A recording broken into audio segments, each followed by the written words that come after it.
Dito na po kami sa Clark International Airport. Malapit na siyang matapos. Ito po yung Terminal 2 ng Clark International Airport. Yan, sa mga nagbabalot dyan na hello! Po? Hindi. Hindi na po, sir. Thank you, sir. Di na G-cut mo. Tinunay. Yan. Din mo kami buhay.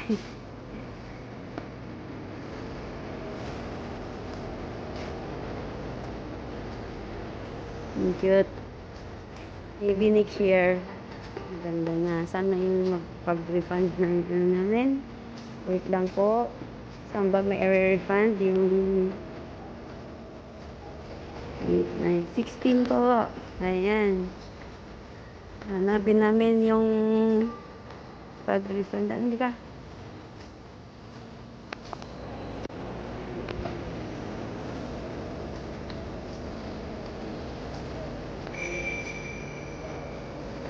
Ha? Ikot-ikot sana kami.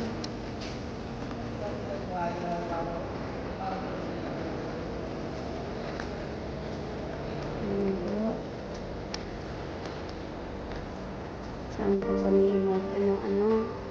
Ganyan lang po talaga ang buhay. Yung anak ko. Yan, dito muna. Wala pa po yung ano namin. Baka nasa Singapore pa yung sasakyan namin. Tingnan. Ay, guys. Diyan eh. Ha? Okay, pupunta na po kami. May marirefund po kami. 750 pesos po. Ayan.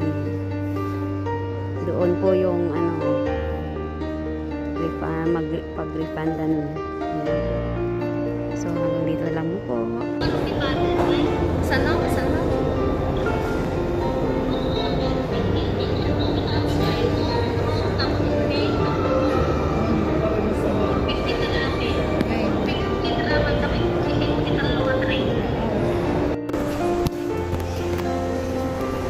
Ikot-ikot lang muna.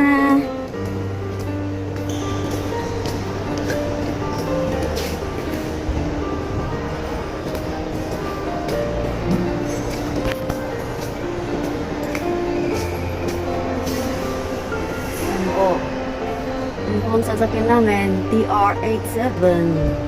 Mamaya pa pong 6:30? 6:30 ba yun? Bakit 6:30 mara? 18:30, 6:30 o 5:30? Ha? 6:30. Ala? Dik. Ala, matagal pa tayo dito.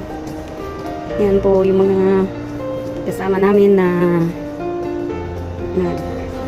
naupo-upo. Doon na po kami iupo sa malapit. Yan na po ang aking anakes. Iiyakes. Masakit ulit. Bumalik ng Singapore pero kailangan. Kasi po, yun po talagang kailangan. O diba? Happy-happy lang. Yan.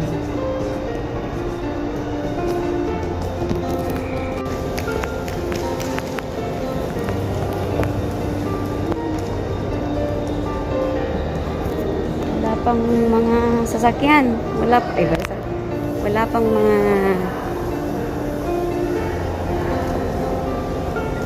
toilet. Yan po yung toilet. Yan po po. Yan.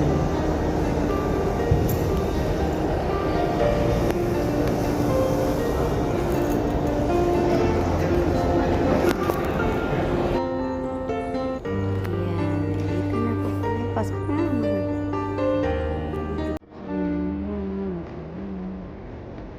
Pa po yung sasakyan namin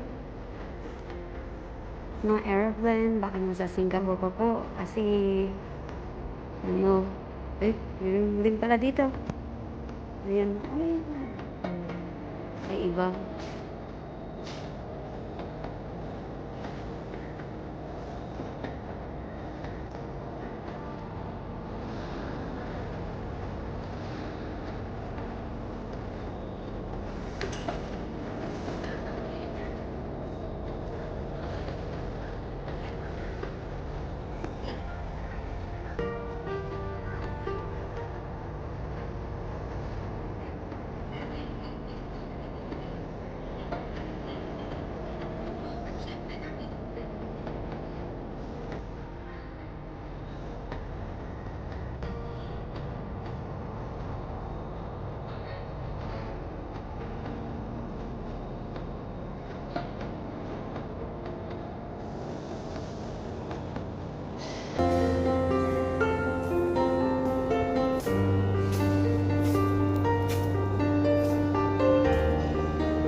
Mukhang uulan na naman, guys.